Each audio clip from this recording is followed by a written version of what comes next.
Captain Paul Watson is the founder of Sea Shepherd. It's an organization that protects wildlife. He joins us now from New York. Paul, thank you very much for your time. I understand that your organization, Sea Shepherd, regards this as something of a victory. Can you explain that?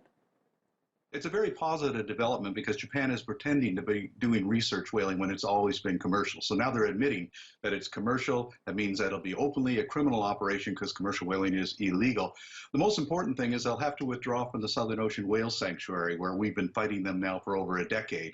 And that's a positive development. No more whales killed in the Southern Ocean Whale Sanctuary. It'll also allow the International Whaling Commission to pass a motion to declare the South Atlantic as a whale sanctuary. That means total whale protection in the Southern Hemisphere. They will be killing whales off their coasts like Norway and Iceland, but we can deal with that. But right now we see this as a victory in the Southern Hemisphere.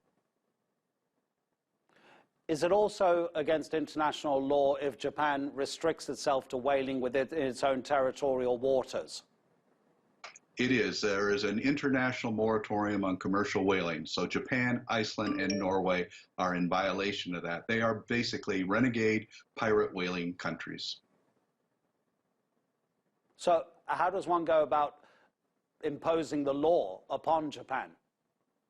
Well, that's the problem, because we have a lot of international conservation law, but there's a lack of economic and political motivation on the part of the world nations to actually uphold them. The United States, for instance, could end whaling tomorrow by invoking U.S. Department of Commerce regulations, but they let trade considerations get in the way of that enforcement. So we have to keep pressuring the world's nations to, if they want to protect our oceans, they want to protect the whales, look, we simply have to enforce international conservation law and not allow these renegade nations to continue to do whatever they want, wherever they want. What do you say when Japan proclaims that not all whale species are endangered?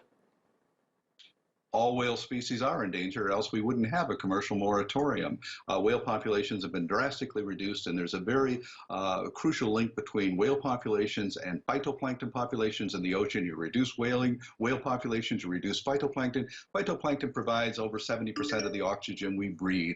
So they're really interfering with the ecological integrity of our oceanic life support systems. So all whaling must be ended, and hopefully Japan, Norway, and Iceland will be convinced that this is in the interest of the planet to stop killing whales.